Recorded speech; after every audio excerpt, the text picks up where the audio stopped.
Well, guys, after a season full of scares and lacking severe character development, is American Horror Story getting back on track? Let's find out. Don't change the channel. Don't touch that dial. We got it all on UHM. Take off your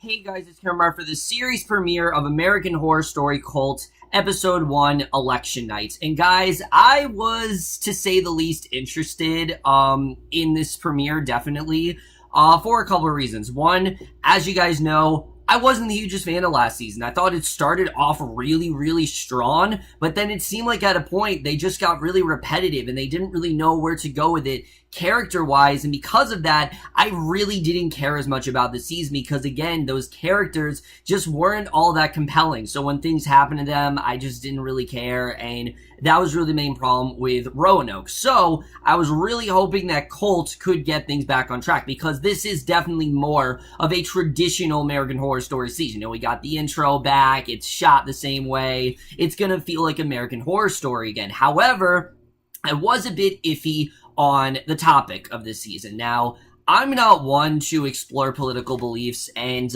mainly because I don't understand politics enough for me to give an accurate opinion about this stuff. So, for the purpose of this, I'm still not going to do that. I'm going to judge this as a show, and I have to say that if this premiere is any indication of what we're getting, this is definitely going to be a very promising season. Now, I'm not saying this was an amazing premiere in anything, because it wasn't, but I am actually very interested to see where this does go. This is definitely one of the most unique seasons we've had of American Horror Story. I mean, last season, yes, it was unique in the sense that it was a documentary, but the way they're going with this season is very different than I've seen them go with other places, but we're just going to get into it right now, which we start off right off the bat. It's very on the nose as to what this season really is about. We see Trump and Clinton. They're both announcing they're running for president, and the MAGA signs and American flags wave, and there's a snippet of Jeb Bush declaring he finds Trump's actions abhorrent, and Clinton's emails are brought up along with all the media attention they receive, but still the polls indicate that she's heading towards a win, and the focus in the news report shifts to protests fighting the streets and altercations at Trump's rallies, and before we know it, we're on the fateful night of November 8th, 2016.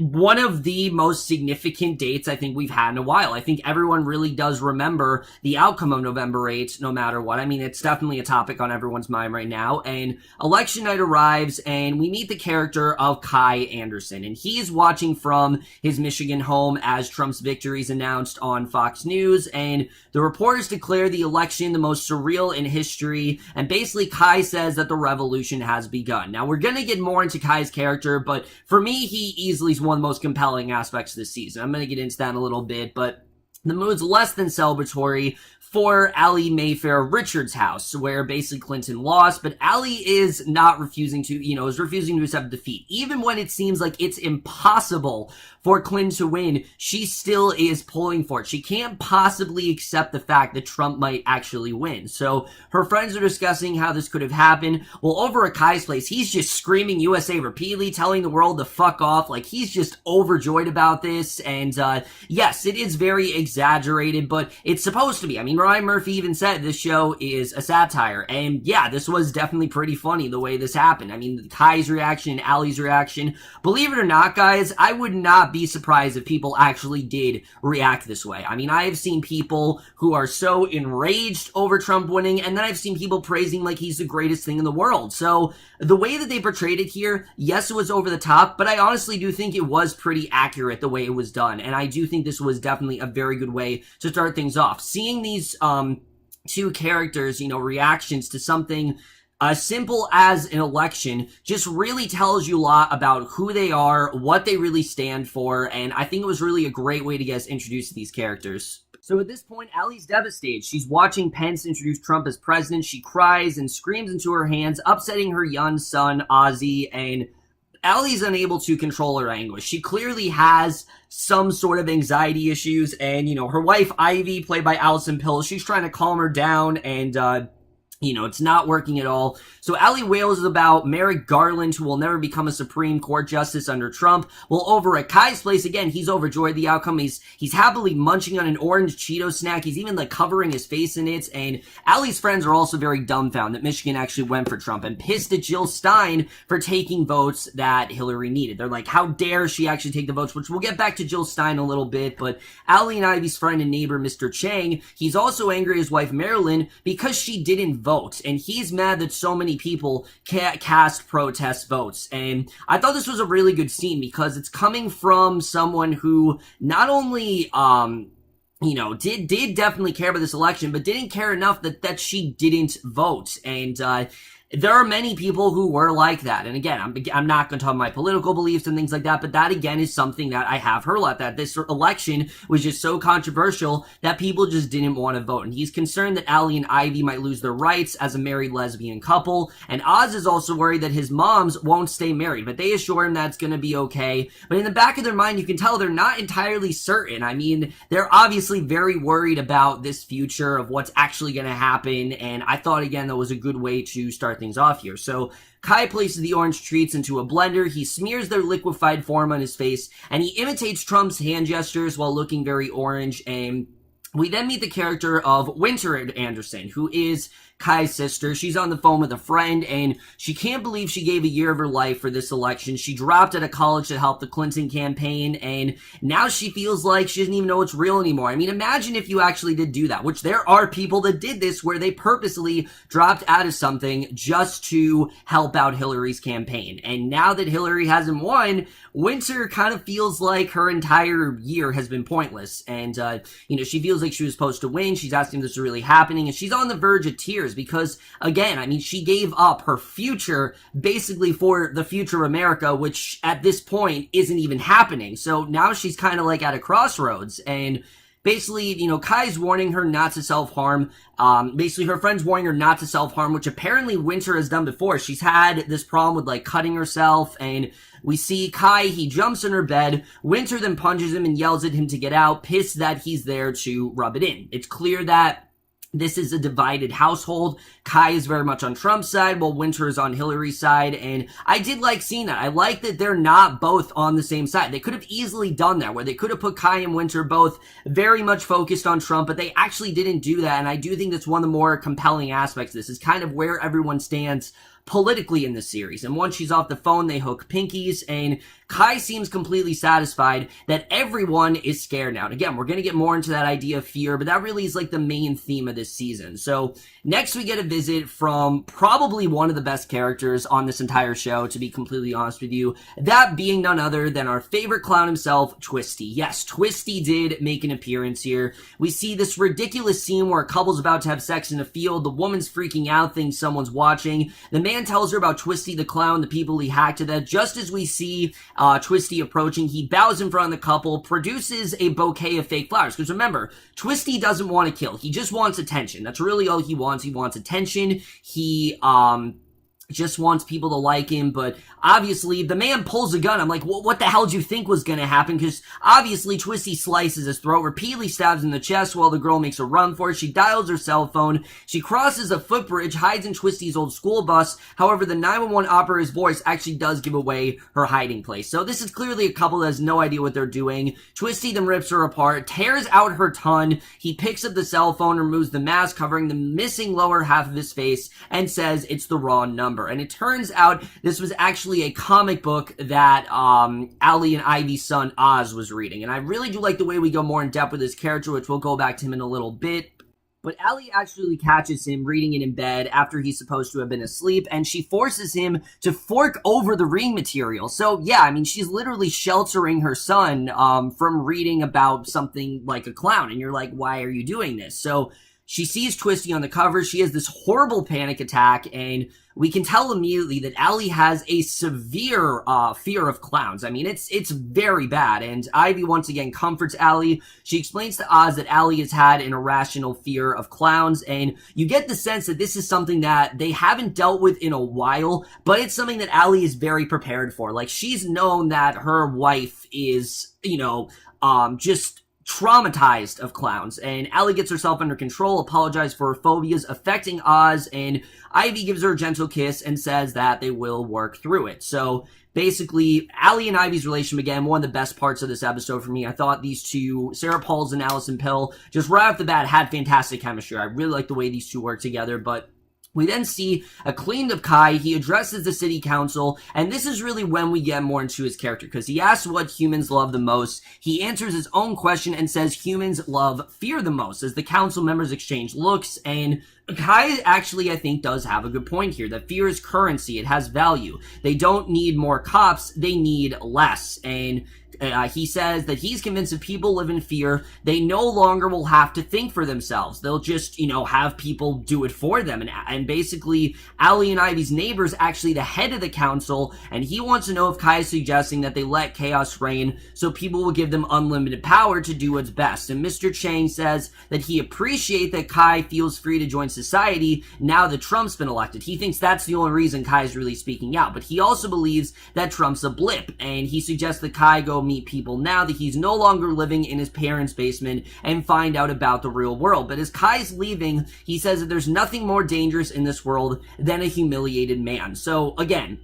Kai's scenes here are among the best of this episode for me. I thought his stuff was actually really well done, and he actually does present a very good point that basically, we can't run in fear. We can't really fear them. We got to do something about it. And unfortunately, there really is nothing we can do. We just kind of need to face the fact that, no, there isn't really anything we can do. And I think that's really what Kai is showing here, that he's focused on the idea of fear and the idea of change, because fear leads to anger, and if there's fear, then things are just going to keep getting worse until someone really wants to do something about it. And you can tell that this guy immediately just objectifies Kai as a Trump voter. So, oh, you're a Trump voter, you're bad. But Kai is really talking about how just because I don't agree with you, you immediately are humiliated by that. The fact that someone could actually like Trump, and the fact that someone could, and again, political beliefs aside here, I'm not trying to cause like a political war, but I do think Kai does have some valid points that I think we do actually objectify people and say, oh, this person roots for Hillary, they're amazing. This person rooted for Trump,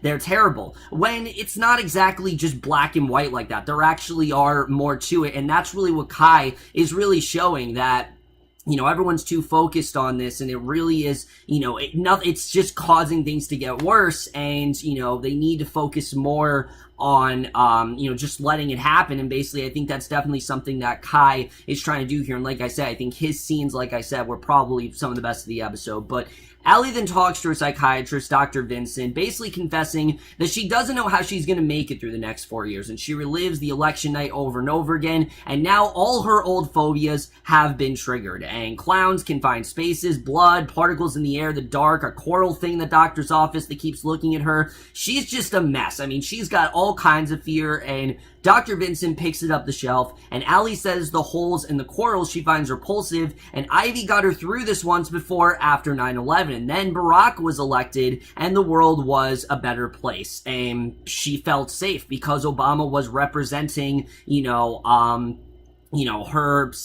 was representing her sexuality and actually felt like he was on her side, and she loved him and was proud of her, proud of her president. But Dr. Vincent admits that he's been getting through it by deleting all his social media accounts. He's just turned it off completely because he's trying to get on with his life. He prescribes an anti-anxiety medication since her reaction's been so extreme. He says he'll be okay, but Allie honestly doesn't think so. And again, I think Vincent does actually have a good point here, where rather just stewing over it, face the fact that this is just what is and try to move on with your life. And I think that's actually a very good option. I think Dr. Vincent is definitely going to be, again, a really great character. We only get like one scene with him, but I'm definitely interested in seeing where the relationship is really going to go throughout the season.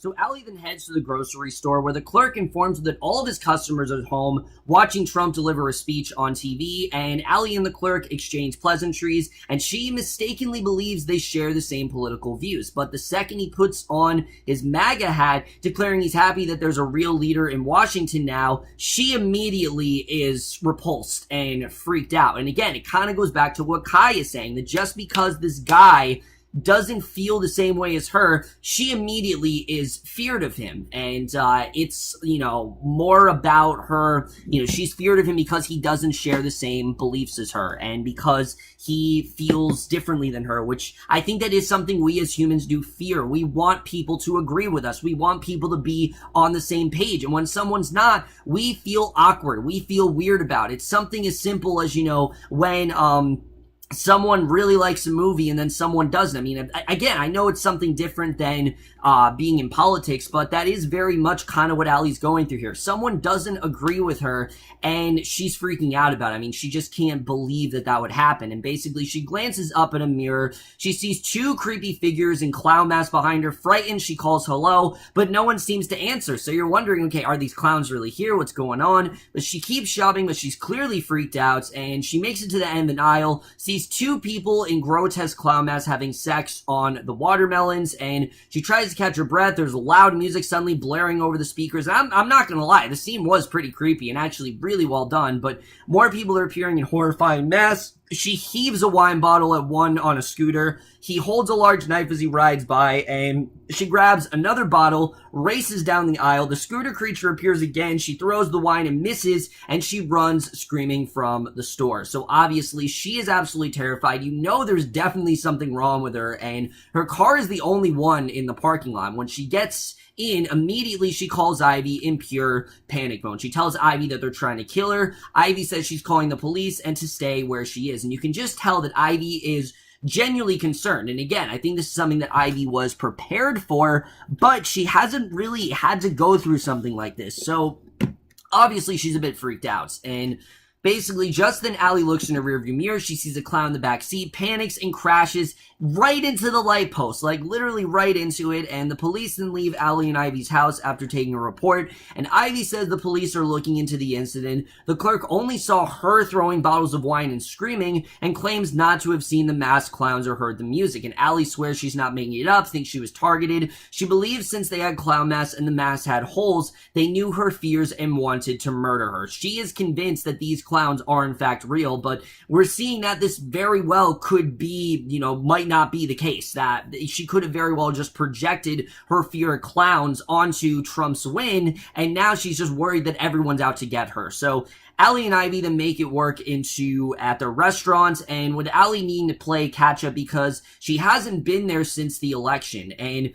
Ivy, I really like Ivy's character because unlike Allie, yeah, she's obviously upset about the election, but she's trying to move on with her life. She's trying to just get some semblance of her life back, be like, all right, it happened, I don't like it, but there's not really much I can do. And I really do like that about her. She reminds me that they had an agreement that Allie was the face of the restaurant, and Ivy's supposed to be in the back making it work. But Allie can't function because of the election, but Ivy's trying to get on with her life, and she wants more from their marriage, and Allie asks Ivy if Ivy wants to leave her, and Ivy reminds her she stood by her even when her story sounded crazy. She just wants the old Allie that she loves back, and she says, isn't this more important than some stupid election? And Allie swears she wants to conquer her phobias. Again, she's just so fixated on, all these fears of clowns and, Trump being elected, where she's not really focused on the things that actually matters, like her marriage and making this restaurant. Just these things that seem to matter to her just aren't anymore. And again, I really did love the way that this episode did portray sort of the beginning of Allie's downfall. So with their argument over, they walk arm in arm, but they're not back to a good place in their relationship yet, because it turns out Allie actually voted for Stein. She did not vote for Hillary Clinton, even though she was so, intent on Hillary winning. She voted for Jill Stein, not because she trusted Hillary, but because she hates Trump. She just didn't want Trump. She knew that very well, but she didn't really trust Hillary either because of her crimes and everything that she's done. And I thought that was a really well done twist. I mean, from the promos, it seemed like, oh yeah, this was definitely a Hillary supporter and Kai was a Trump supporter. But as I said, that's not exactly the case. It's not as black and white as everyone thinks. I mean, we forget sometimes there are other options besides Hillary and Trump, and I did like the way this episode did represent that. So Ivy doesn't forgive her since they only needed 10,000 votes to turn the state blue. And as they argue on a street corner, Kai then spilled his coffee all over them. He claims that he tripped, but Allie calls him an asshole given that there was no room to go around them. And he walks away, but not before calling Allie a bitch. So again, this is Kai's way of kind of invoking fear. He loves seeing chaos reign, and that's something we definitely are seeing here. So we see basically, it turns out that because of the events of Trump's election, Oz's nanny has actually quit, so they need to get a new one, and it turns out that Winter actually does apply for the job, answering the aide for a part-time position in two-mother household. So we see a flashback to a pinky promise with Kai, finds him asking her what fills her heart with dread, and the scene switches to Winter telling Ivy and Allie she loves children.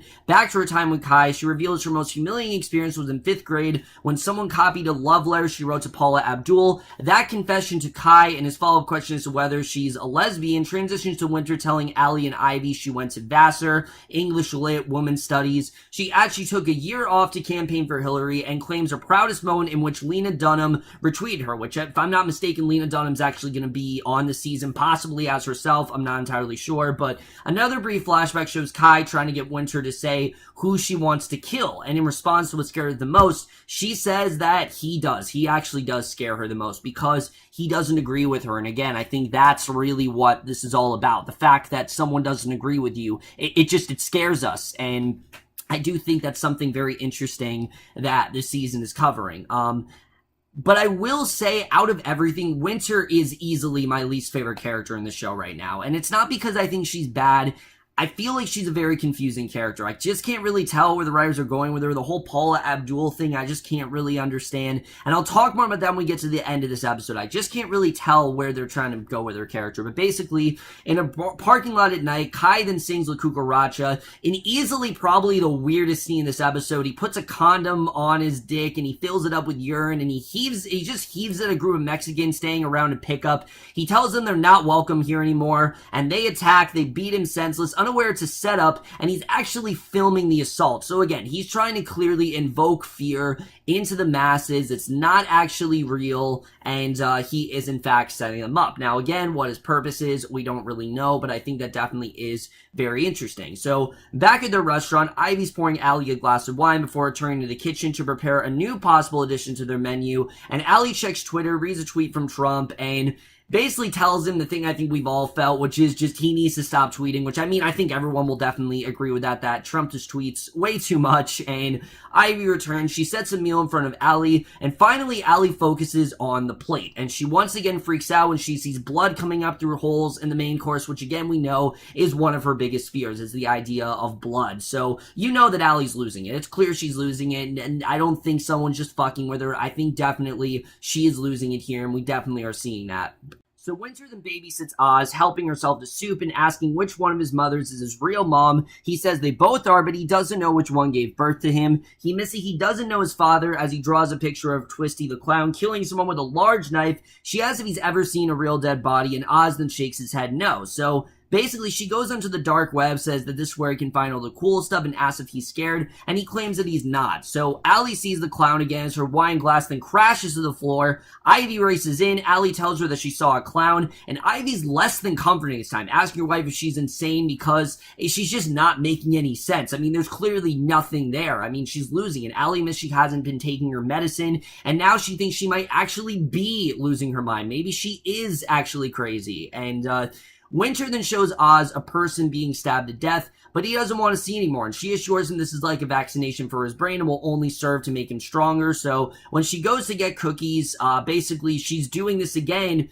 because she's trying to not shelter him from it. So he actually does get to see it and see what that is like. So he heads to the window, he sees Allie's clowns getting out of an ice cream truck, they stare up at his house, and Oz then screams and moves away from the windows. So basically, Allie and Ivy then drive home. They're both still upset. They arrive on the street to discover their house is now an active crime scene. Now, what's going on? We don't know, but racing past the police tape, they find Oz alive and well, and Winter's also alive, but the changes aren't as fortunate. The Changs are actually dead, we see. Someone actually did kill the Changs, and Oz claims the clowns did it. Oz says the clowns got out of the ice cream truck, stared at him, and then he ran and got Winter. And a flashback reveals that when they went over to check on the Changs, they heard screaming, and Oz and Winter watched through a window as the clowns then butchered the Changs. So basically, after Oz walks away, Winter tells Allie and Ivy that Oz imagined the whole clown story. And I'm not gonna lie to you, I was very confused this part. Is this real what Oz is seeing? Is it not?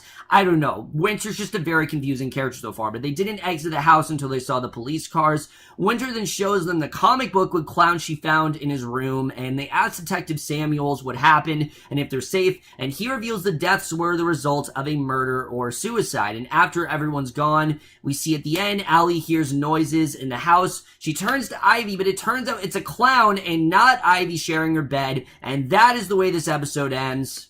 Alright guys, so let me just say this. I'm going to tell you guys right now, if you did not enjoy this season premiere, I totally understand it. I really do. I know this is a very timely premiere. I mean, obviously, considering the subject matter and all that stuff.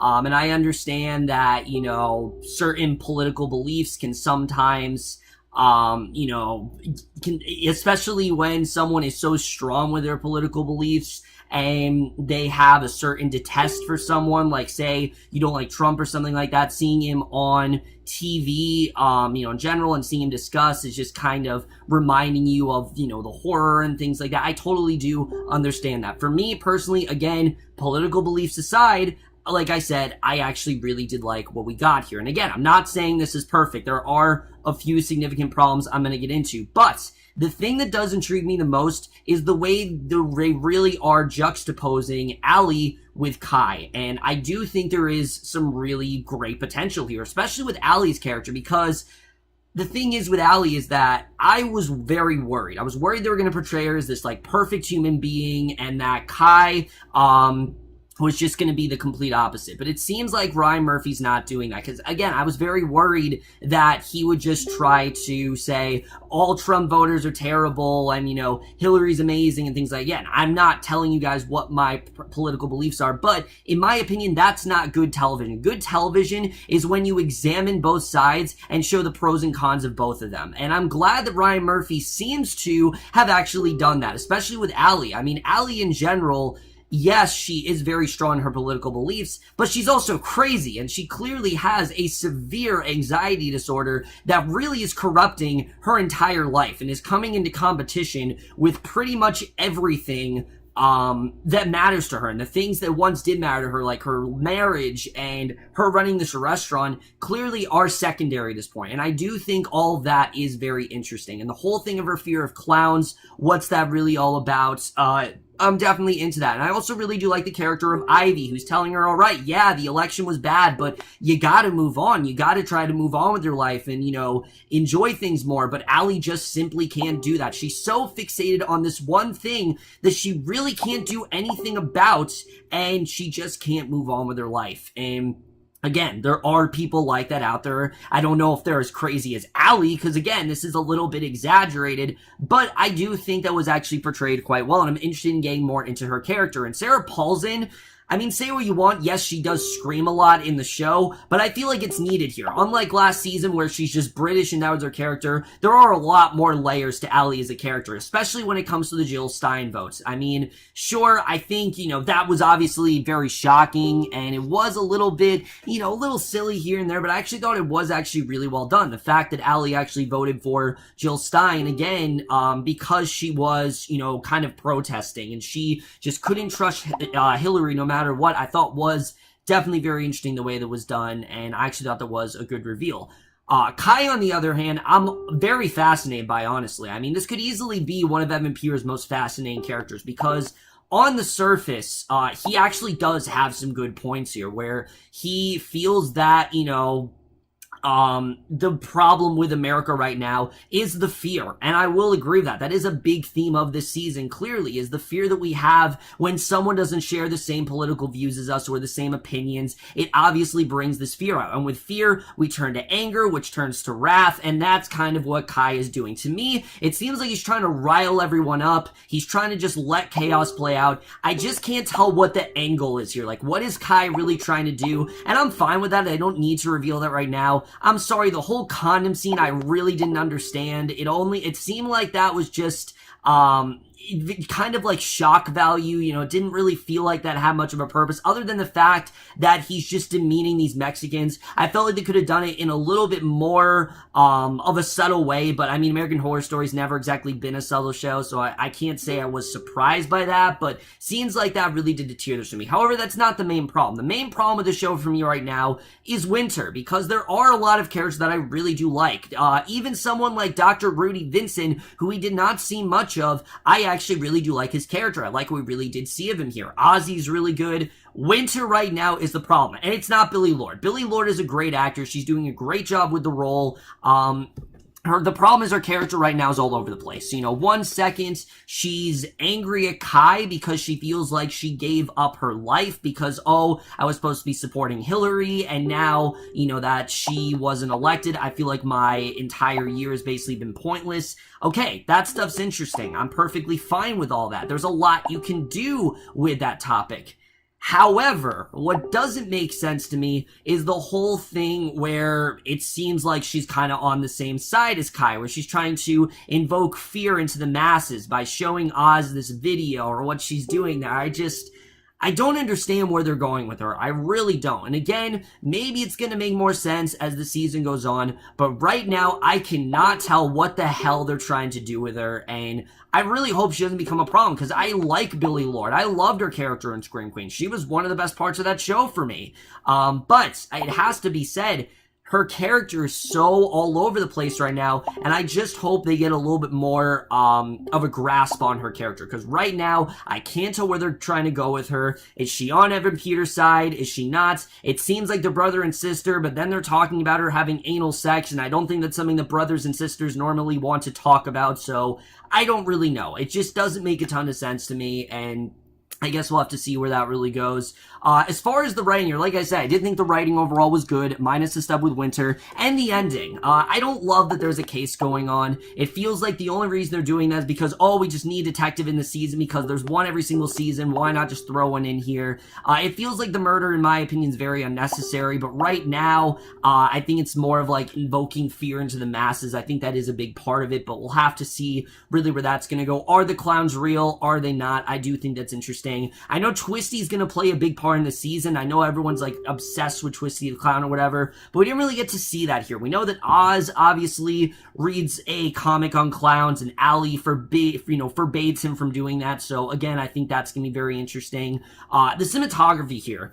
Again, what I like about this season is, yes, it is horror, but it's a different kind of horror. It's a lot more psychological. It's not really supernatural, and a lot of people are complaining about that. But if I recall, Ryan Murphy stated from the beginning that American Horror Story is supposed to be realistic type of horror, and that's what the first 2 seasons were. I mean, yes, obviously there's the elf in the room with the aliens in Asylum and whatnot, but other than that, those first 2 seasons could honestly happen. I mean, there have been reports of ghosts. There have been reports of, crazy things happening in a mental asylum. Exorcisms could actually happen. I mean, Lorraine and Ed Warren are real people. So these things have and can actually happen.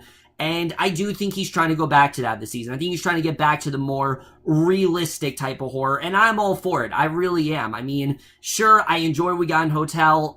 Was it realistic? Hell no, it really wasn't. But I think this is more where the show needs to go. And the fact they have a smaller cast as well, I actually really do like, because I think a problem they've had with other seasons, I've said this before, I think the cast has just gotten a little bit too overcrowded, and I'm glad to see he is kind of scaling back on that as well. And the fact that season's 11 episodes is a very good decision, because I think the main problem with last season is, honestly, it would have benefited from one more episode, and I'm glad to see he's actually doing 11 and not 13, because I think 11 is just enough. And, basically 13, I think, is, pretty good as well. So, 13 is stretching a bit too much, but I think 11 is just enough, in my opinion. But other than that, guys, I definitely really did enjoy this premiere. I'm really interested in seeing where this is going to go. Again, do I think it's going to be like the greatest American Horror Story season ever? No, but I'm intrigued. There are a lot of things in here that I do think is very interesting. It's just Winter and things like that. I just can't tell where the show is really going to try to go. And I do have to say this, I really do hope the political stuff doesn't become too heavy-handed. I mean, Ryan Murphy has said this is the catalyst and it's not going to overshadow the entire season, which it didn't seem like it's going to. I mean, from the promo, there were little glimpses of Trump here and there, but it doesn't seem like it's going to overshadow the entire season. I know we're going to get more into the cults and things like that, and I'm sure that definitely is going to happen. Overall, guys, I overall did enjoy this premiere. It wasn't a great episode, but it was definitely good. I am overall going to give the first episode of American Horror Story Cults, episode 1, Election Night, a B. So overall, guys, for me, the first episode of American Horror Story Cults. Let me know what you guys thought of this episode overall. Left your thoughts in it. I personally really did enjoy it. Again, I can understand if someone, because of their political beliefs and things like that, doesn't really want to watch this. But for me, I try to separate all of that. I really do. I'm someone who tries to separate my political beliefs and separate my morals and just see how it plays on screen. And right now, I do like the way that we are seeing it, besides a couple things here and there. But that's it for my review. Hope you guys enjoyed it, and I will see you guys in my next video, and I will see you guys for that. Okay, bye.